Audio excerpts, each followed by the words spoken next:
Shalom, selamat pagi Bapak Ibu Saudara sekalian. Mari pagi hari ini kita akan kembali bersama-sama merenungkan kebenaran firman Tuhan dengan tema peranan Roh Kudus.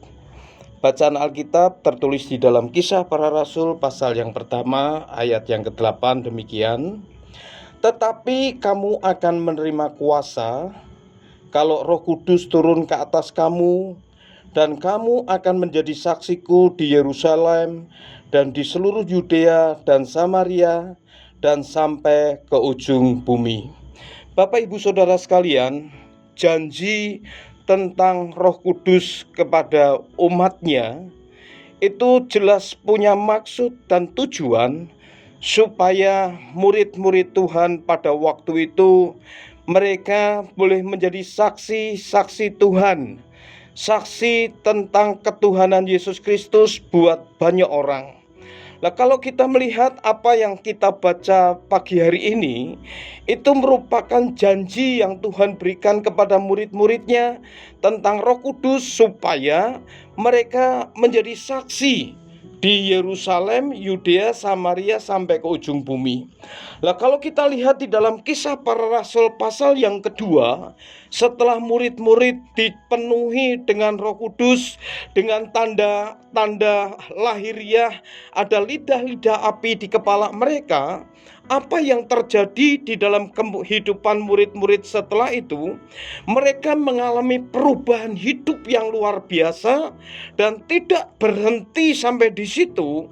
Mereka kemudian memberitakan Injil kepada banyak orang sehingga di dalam gereja mula-mula ada banyak orang yang mengalami pertobatan karena berita Injil yang disampaikan oleh murid-murid Tuhan. Mari Bapak Ibu Saudara, sebenarnya inilah peranan Roh Kudus bagi murid-murid Tuhan, bagi anak-anak Tuhan pada waktu itu, dan pastinya juga untuk hidup saat ini.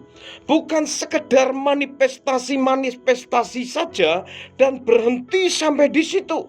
Bapak Ibu Saudara, justru apa yang Tuhan ingin, yaitu Roh Kudusnya diberikan di dalam hidup kita, diingini dengan cemburu. Di dalam surat Yakobus menyatakan demikian, punya pengertian dan punya arti, supaya tentunya menggenapkan apa yang menjadi kerinduan dan rencana Tuhan dengan diberikannya Roh Kudus di dalam kehidupan kita atau kehidupan gereja Tuhan.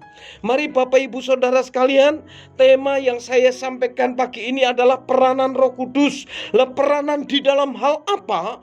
Di dalam hidup kita supaya kita menjadi saksi, di mana kita mengalami perubahan hidup dan melalui perkataan kita menceritakan tentang ketuhanan Yesus Kristus bagi banyak orang.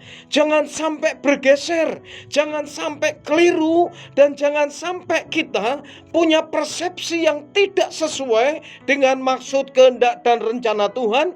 Bahkan kita terlebih lagi berjalan menurut keinginan sendiri.